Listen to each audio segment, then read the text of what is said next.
আসসালামু আলাইকুম। ক্রিটিসিজমের মতো এক্সাম প্রশ্ন মানে পরীক্ষা দিয়ে এসে স্টুডেন্ট আমাকে ইনবক্স করে বলছে, স্যার ছক্কা মারছি। তো বললাম, কেমন কি ছক্কা? তো এখানে আমরা দেখলাম যে মূলত পার্ট এতে আমাদের টোটাল 12টি প্রশ্ন কমন পড়েছে, যেখানে 10টা প্রয়োজন। পার্ট বিতে সব কমন পড়েছে, অর্থাৎ 8টি ছিল, 8টিই কমন পড়েছে, এবং পার্ট সিতেও একইভাবে মানে যা দিয়েছি সবই কমন পড়েছে। এমন কিন্তু না যে আমি শুধু সাজেশনস দিয়েছি, আমি প্রশ্নগুলো পড়িয়ে দিয়েছি, বুঝিয়ে দিয়েছি, এক্স্যাক্টলি এইগুলোই এক্সামে এসেছে।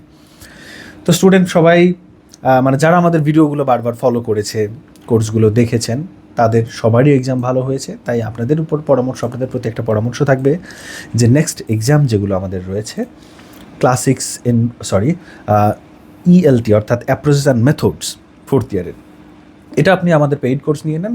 যেহেতু এক্সামের সবগুলো এক্সামেই আমাদের সাজেশনস থেকে ফুল কমন পড়েছিল, স্টুডেন্টের অলমোস্ট সবারই এক্সাম ভালো হয়েছে।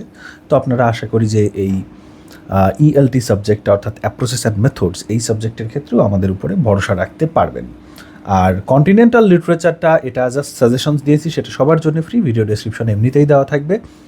তবে যারা ইএলটি আছে তারা নিজেরা পড়তে গিয়ে একটু কঠিন লাগতে পারে, আপনারা অবশ্যই ইনবক্স করে পেইড কোর্স নিয়ে নেবেন। আর হ্যাঁ, এই এক্সামটি আপনার কেমন হয়েছে সেটি জানাবেন। ভালো থাকবেন সবাই। আর ইনবক্স করুন অবশ্যই, ভিডিও ডেসক্রিপশনে আমাদের যোগাযোগের নাম্বার দেওয়া রয়েছে।